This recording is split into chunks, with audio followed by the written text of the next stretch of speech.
Atas nama Bapa dan Putra dan Roh Kudus, amin. Shalom Aleichem bersama Mesia. Selamat sore saudara sekalian, selamat bertemu kembali dengan saya, Archimandrit Romo Daniel Biantoro, Ketua Umum dan Pendiri dari Gereja Ortodoks Indonesia. Kita akan melanjutkan acara kita, yaitu menjawab pertanyaan-pertanyaan yang saudara-saudara sudah kirim kepada kami. Dan kali ini saya akan menjawab pertanyaan dari saudara Begu Ganjang yang sudah begitu banyak mengirimkan pertanyaan-pertanyaan kepada kita. Pertanyaannya adalah, sore Romo, sore juga. Mau tanya lagi? Boleh. Saya sudah banyak tonton video Romo, tapi selalu ada pertanyaan. Ya nggak apa-apa, malah baik. Mengapa dosa umat manusia tidak cukup dimaafkan saja melalui pertobatan dan hidup kudus? Mengapa harus mengutus Yesus mati sebagai korban tebusan? Saudara, mungkin di dalam saudara memahami dosa itu sekedar mungkin pelanggaran moral gitu ya. Orang melanggar moral, dosa, bertobat. Ya seperti kalau saya bersalah kepada saudara, saya minta maaf gitu ya. Tapi dalam Alkitab bukan itu. Di dalam Alkitab, kata dosa itu dari bahasa Yunani hamartia. Hamartia itu adalah istilah yang digunakan dalam olahraga panahan di zaman purba. Jika mata panah tepat pada sasaran, pada targetnya itu, maka itulah yang diharapkan. Tetapi jikalau ini meleset dari sasaran, itulah namanya hamartia. Jadi manusia ini sekarang dalam keadaan meleset dari sasaran akibat pemberontakan awal mereka terhadap Allah. Maksudnya apa? Jadi ini bukan hanya sekedar masalah moral loh ya. Ini masalah identitas jati diri kemanusiaan yang menjadi masalah di sini ya. Coba kita lihat di dalam Kejadian pasal 1 ayat 26 dan 27. Nah, 26 saja. Berfirman Allah, baiklah kita menjadikan manusia menurut gambar dan rupa kita. Baiklah kita menjadikan Allah, kita di sini Bapa berbicara dengan firman-Nya dan rohnya di dalam dirinya. Jadi ini Tritunggal Maha Kudus. Baiklah kita menjadikan manusia menurut gambar kita dan rupa kita. Jadi kalau Allah menghendaki manusia diciptakan menurut gambarnya Allah, gambar itu refleksi dari diri orang yang punya gambar itu. Maka di dalam diri manusia itu ada refleksi keilahian. Namanya apa?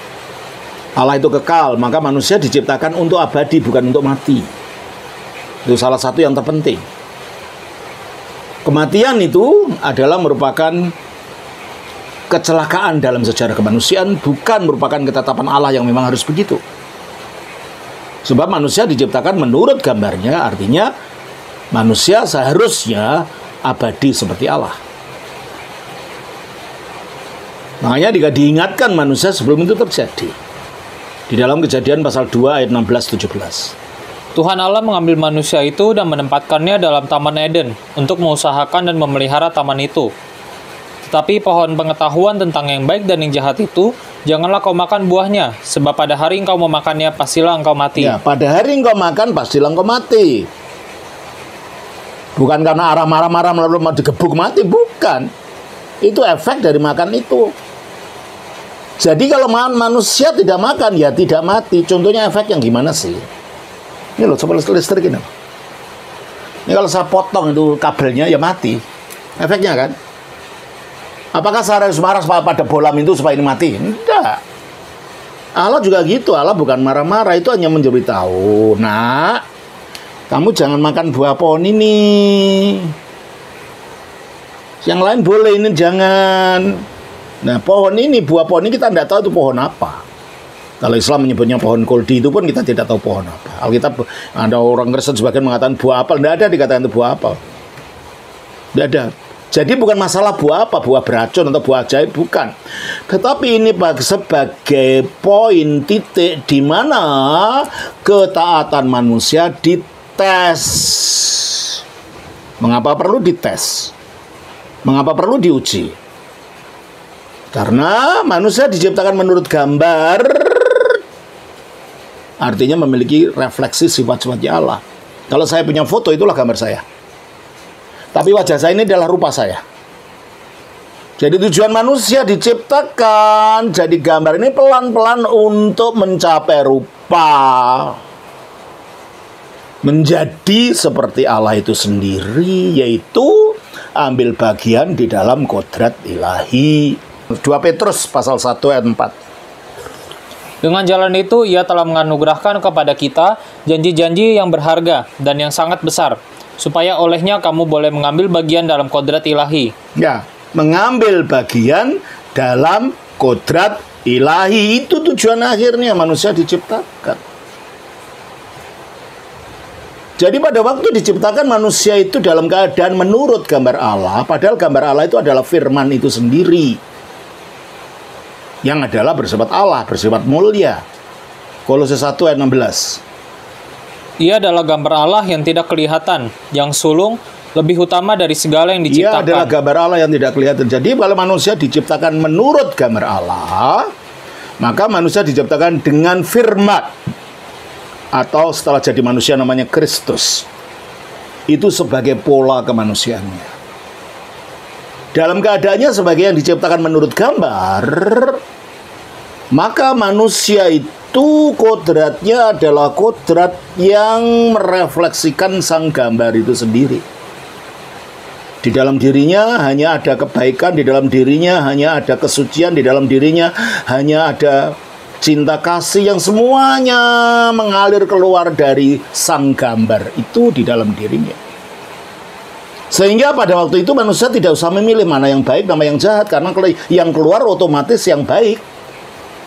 Sebagaimana sang gambar ini ya, sang firman itu adalah firman yang penuh kemuliaan, maka manusia juga penuh kemuliaan pada saat itu. Makanya mereka tidak usah pakai baju, tubuhnya dibungkus oleh cahaya kemuliaan itu. Itu ketika manusia belum jatuh dalam dosa. Nah, mereka tidak harus milih mana yang baik dan mana yang jahat. Dalam dirinya, ya yang keluar yang baik saja. Nah, setelah manusia memberontak terhadap Allah, mengikuti keinginan iblis, yang kita baca dalam Kejadian pasal 3 ayat 2. Lalu saut perempuan itu kepada ular itu, buah pohon-pohonan dalam taman ini boleh kami makan. Tetapi tentang buah pohon yang ada di tengah-tengah taman, Allah berfirman, jangan kamu makan ataupun raba buah itu, nanti kamu mati. Tetapi ular itu berkata kepada perempuan itu, sekali-kali kamu tidak akan mati. Stop. Berarti ular membohongi manusia. Dalam hal ini Hawa. Kamu akan mati, tapi dia mengatakan sekali-kali tidak akan mati. Dengan kata lain, kamu dibohongi sama Tuhan. Ini makhluk kurang ajar, menipu manusia dan mengatakan Allah itu bohong. Terus, tetapi Allah mengetahui bahwa pada waktu kamu memakannya, matamu akan terbuka dan kamu akan menjadi seperti Allah. Nah, yang kedua, kamu akan menjadi seperti Allah loh. Allah itu iri hati, cemburu sama kamu. Ini luar biasa, dibohongin nih, ada apa ini? Berarti kalau gitu Hawa mendengarkan suara iblis yang mendustakan Allah, yang menuduh Allah, dan akhirnya teruskan. Tetapi Allah mengetahui bahwa pada waktu kamu memakannya, matamu akan terbuka dan kamu akan menjadi seperti Allah. Nah, Hawa diiming-imingi untuk menjadi seperti Allah tanpa Allah. Padahal manusia diciptakan menurut gambar dan rupa Allah. Tadi tujuannya kalau mereka taat, mereka ikut ambil bagian dalam kodrat ilahi. Menjadi seperti Allah oleh rahmatnya Allah. Lah ini ingin menjadi Allah tanpa Allah, berarti itu pemberontakan, membuang apa yang diberitakan Allah, direncanakan Allah, mengambil tipuan dari makhluk jahat ini. Akibatnya terus tahu tentang yang baik dan yang jahat. Tadinya hanya tahu baik saja. Sekarang akhirnya karena terputus dari Allah, tidak lagi gambar Allah itu berefleksi dalam dirinya, maka di situ muncul benih-benih jahat, sehingga kalau mau memilih harus memilih mana yang baik, mana yang jahat. Tadinya hanya baik saja. Dan itulah menjadi seperti kita sekarang ini. Jadi kalau begitu dalam diri manusia terjadi kerusakan luar biasa ini, itu loh. Bukan hanya pelanggaran moral, tetapi kerusakan yang terjadi di dalam dirinya akibat memutuskan untuk mendengarkan suaranya iblis. Terus perempuan itu melihat bahwa buah pohon itu baik untuk sudah dimakan. Kena dalam pikirannya. Melihat bahwa buah pohon itu baik untuk dimakan dan sedap kelihatannya. Maka Lagi pula pohon itu menarik hati karena memberi pengertian. Lalu ia mengambil dari buahnya dan dimakannya dan diberikannya juga kepada suaminya yang pemberontakan terjadi, berarti manusia mulai terputus dari Allah. Kok tidak langsung mati, Romo? Sudah terjadi kematian tapi tidak kelihatan, tapi kematian dalam roh yang efeknya akhirnya kematian dalam tubuh. Karena matinya roh itu bukan lenyapnya roh. Karena roh itu terbuat dari energi ilahi yang tidak bisa mati, tidak bisa musnah. Tetapi energi ilahi yang menjadi rohnya manusia yang tadinya mensuplai kehidupan di dalam hidup ini tak mampu lagi mempunyai kemampuan untuk mensuplai kehidupan, sehingga tubuh ini makin lama makin tua, makin lapuk, makin rusak dan akhirnya binasa. Dan itulah yang dikatakan di dalam Kejadian pasal 3 ayat yang ke-19. Dengan berpeluh engkau akan mencari makananmu, sampai engkau kembali lagi menjadi tanah, karena dari situlah engkau diambil. Sebab engkau debu dan engkau akan kembali menjadi debu. Tadinya engkau debu dengan dihembusi nafas hidup, kamu maksudnya untuk menjadi mencapai derajat rupa Allah. Tapi sekarang karena melanggar, engkau debu kembali menjadi debu, menukik, hancur dirinya manusia. Hubungannya dengan Allah terputus, kehidupan kekal yang di dalam dirinya hilang, dan akhirnya dia di bawah kuasa kejahatan dalam dirinya, sehingga manusia terjual di bawah dosa.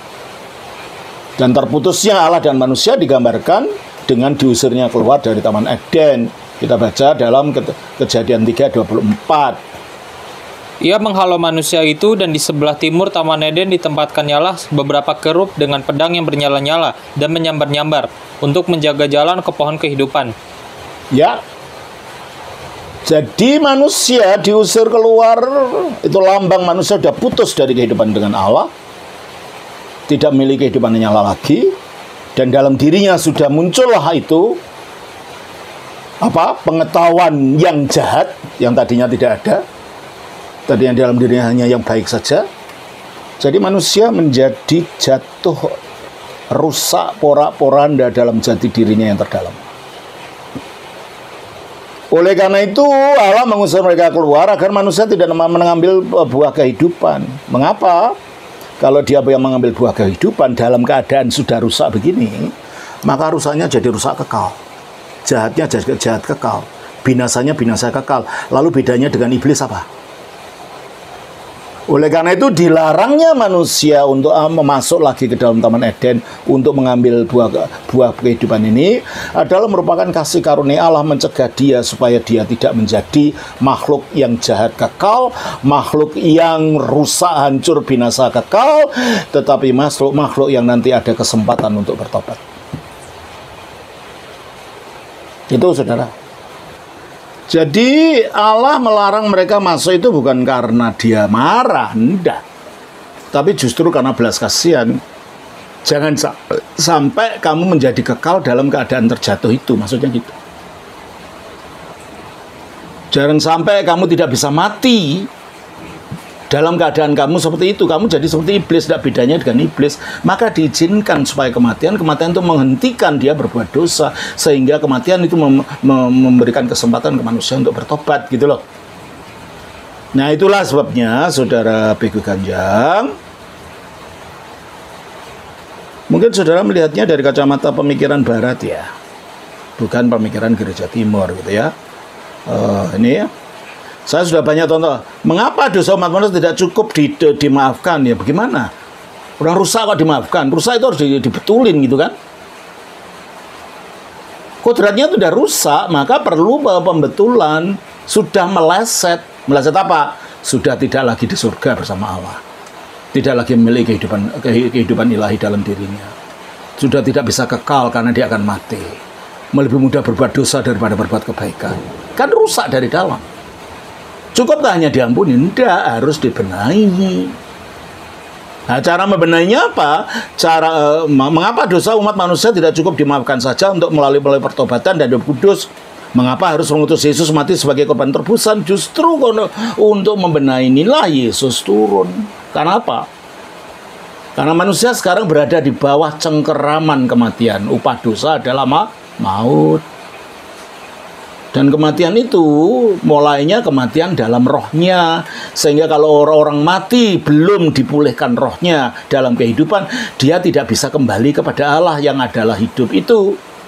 Coba kita baca di dalam Efesus pasal 2 ayat 1. Kamu dahulu sudah mati karena pelanggaran. Kamu dahulu, kata Paulus kepada orang Efesus. Berarti orang Efesus itu orang hidup, tapi dahulunya udah mati, masih hidup. Mati apa? Mati rohani.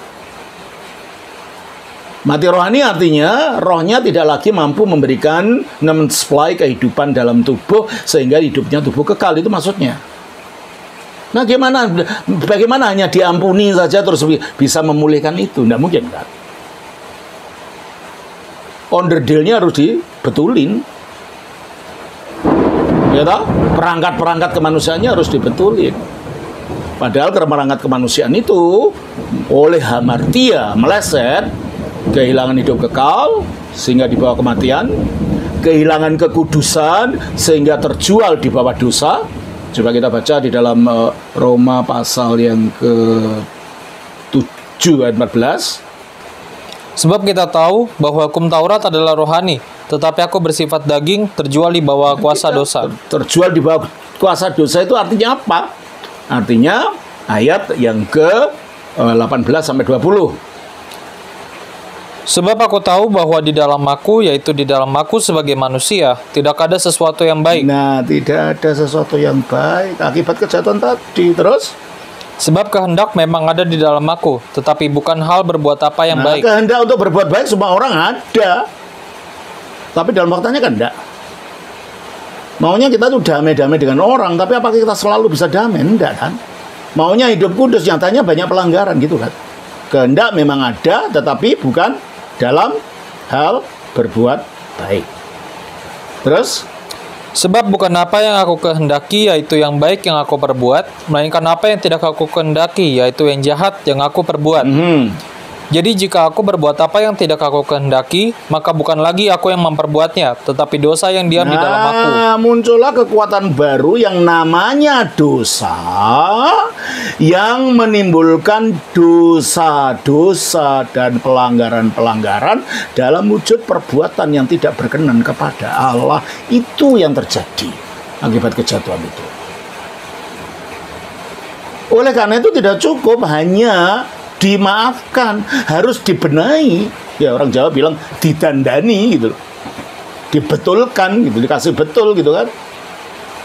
Karena dalam diri kita ada kekuatan namanya dosa ini yang membuat kita lebih tunduk kepada keinginan daging daripada keinginan Roh Kudus yang dikatakan di dalam Roma pasal 8 ayat 6 dan 7. Karena keinginan daging adalah maut, tetapi keinginan roh adalah hidup dan damai sejahtera. Terus? Sebab keinginan daging adalah perseteruan terhadap Allah, karena ia tidak takluk kepada hukum Allah. Ini penyebabnya. Gimana kita mau hidup kudus? Kalau kodrat kita menjadi kodrat seperti itu. Kodrat yang memusuhi Allah, yang tidak takluk kepada Allah. Kolose 1 ayat 21. Juga kamu yang dahulu hidup jauh dari Allah dan yang memusuhinya dalam hati dan pikiran. Nah, kita ini dalam keadaan memusuhi Allah, bukan Allah memusuhi kita. Kalau Allah tidak pernah memusuhi siapapun. Kita yang memusuhi Allah dengan jalan. Buktinya apa? Teruskan. Seperti yang nyata dari perbuatanmu yang jahat. Nah, perbuatan kita yang jahat itu memusuhi Allah karena bertentangan dengan hukumnya. Jadi kita ini dalam permusuhan dengan Allah harus didamaikan dulu. Dan permusuhan terjadi karena ada kedagingan. Kedagingan ada kekuatan dosa akibat kejatuhan tadi. Ini yang harus dibenahi. Itulah perlunya penebusan. Tidak cukup hanya diampuni. Nah, karena yang menjadikan manusia itu Allah melalui firman-Nya, segala sesuatu dijadikan oleh Dia, tanpa Dia tidak ada satupun yang telah jadi dari segala yang dijadikan. Di dalam Yohanes 1 ayat 3. Maka jikalau ciptaan yang diciptakan oleh Allah melalui firman-Nya itu mengalami kerusakan seperti kita akibat hamartia tadi, yang dapat membenahi adalah firman yang sama itu. Itulah sebabnya firman itu turun menjadi manusia. Mengapa? Karena kerusakan itu ada dalam tubuhnya manusia. Maka firman itu mengambil tubuh daging, sehingga kerusakan-kerusakan kemanusiaan itu dibenahi dari dalam, dihancurkan yang merusakkan itu dari dalam, karena dia ada di dalam tubuh tadi. Melalui apa? Penyalipannya. Dengan itu dia mengalahkan dosa karena ketaatan, karena dosa itu intinya tidak taat, dan di atas salib dia itu taat. Coba kita baca dalam Filipi 2 ayat 8. Dan dalam keadaan sebagai manusia, ia telah merendahkan dirinya dan taat sampai mati, bahkan sampai mati di kayu salib. Nah, jadi matinya di kayu salib itu wujud ketaatan. Yang taat itu firman. Ketidaktaatan dilawan oleh ketaatan, maka ketidaktaatan dikalahkan, maka dosa dikalahkan oleh penyaliban Kristus. Oleh kematian, oleh penguburannya, dia mengalahkan iblis. Kita baca dari Ibrani 2 ayat 14. Karena anak-anak itu adalah anak-anak dari darah dan daging, maka ia juga menjadi sama dengan mereka. Ya, karena anak-anak dari darah dan daging, maksudnya manusia yang dari darah dan daging, maka firman Allah itu menjadi sama dengan manusia. Terus? Dan mendapat bagian dalam keadaan mereka. Berarti di bahasa kita sering mengatakan 100% manusia. Supaya apa? Terus kan? Supaya oleh kematiannya. Nah, sebab kalau firman wujudnya wujud roh. Hanya teriak-teriak dari surga, "Hei, kamu selamat." Maka apa yang akan kita baca lagi tidak terjadi. Dia harus betul-betul jadi manusia supaya bisa mati. Mengapa dia mati? Terus? Supaya oleh kematiannya ia memusnahkan dia, yaitu iblis yang berkuasa atas maut. Ia memusnahkan dia, yaitu iblis yang berkuasa atas maut. Jadi sejak kejatuhan Adam dan Hawa, semua orang mati di luar Kristus itu berada di bawah cengkeraman iblis. Iblis berkuasa atas maut dan tidak ada satupun yang dapat melepaskan itu. Makanya manusia harus direbut dengan jalan iblis itu secara realistis dikalahkan dengan Kristus masuk ke dalamnya, dan Kristus jauh lebih berkuasa daripada iblis ini. Terbukti akhirnya kuasa iblis dikalahkan dengan jalan Kristus bangkit dari mati. Kristus masuk seolah-olah dia kalahkan dengan iblis. Tapi bangkit hari ketiga, dan iblis tidak bisa menarik Kristus masuk ke dalam kuburan lagi supaya tetap mati, menunjukkan iblis tidak berkuasa atas Kristus. Berarti iblis dikalahkan oleh Kristus, dan dengan demikian manusia yang dicengkram oleh iblis itu dilepaskan oleh Kristus melalui penguburannya ini, penebusannya itu, sehingga dikatakan Kolose 1 ayat 13. Ia telah melepaskan kita dari kuasa kegelapan dan memindahkan kita ke dalam kerajaan anaknya yang kekasih. Itu akibatnya. Dan bukan hanya itu saja. Karena pada akhirnya yang membuat kita terpisah dari Allah adalah kematian rohani yang akhirnya nampak manifestasinya dalam kematian tubuh. Maka kematian tubuh harus dikalahkan juga. Dengan jalan apa? Dengan jalan dia bangkit. Roma pasal 6 ayat 9. Karena kita tahu bahwa Kristus sesudah ia bangkit dari antara orang mati, tidak mati lagi, maut tidak berkuasa lagi atas dia. Ya, maut tidak berkuasa lagi atas dia, berarti maut dikalahkan. Berarti melalui penyalipannya Kristus mengalahkan dosa, melalui penguburnya dia mengalahkan iblis, melalui penyalipannya, kebangkitannya dia mengalahkan kematian, sehingga iblis, dosa, dan maut yang merupakan inti dari kerusakan akibat hamartia tadi sudah disingkirkan, sudah dibenahi kembali, supaya manusia bisa kembali menyatu dengan Allah kalau beriman kepada Kristus yang telah melakukan semuanya ini. Nah, barulah di situ saudara setelah dibenahi dulu, ketika dia sudah dibaptiskan, beriman kepada Kristus, lalu dalam hidupnya mengalami kejatuhan, berdosa, baru di situ caranya bertobat, minta pengampunan, hidup kudus. Tapi sebelumnya ya tidak bisa. Dibetulin dulu, baru dapat melakukan semuanya ini. Dibenahi dulu, diluruskan dulu yang rusak ini, baru akan dapat hidup kudus. Gimana hidup kudus kalau dirinya itu ada energi dosa tadi? Di mana hidup kudus kalau dia ada di bawah, dia terjual di bawah kutuk dosa tadi, hukum dosa tadi. Maka perlu dibenahi dulu. Setelah betul, baru nanti mengikuti ya bertobat tadi, hidup kudus tadi. So, selama kita masih dalam kuasa dosa, tidak bisa kita berhidup kudus. Bukankah kematian adalah suatu dampak dari pelanggaran? Loh iya, tapi dampak yang mematikan. Akhirnya manusia tidak bisa hidup kekal loh. Padahal tujuannya kan untuk hidup kekal. Makanya diberitahukan lebih dulu.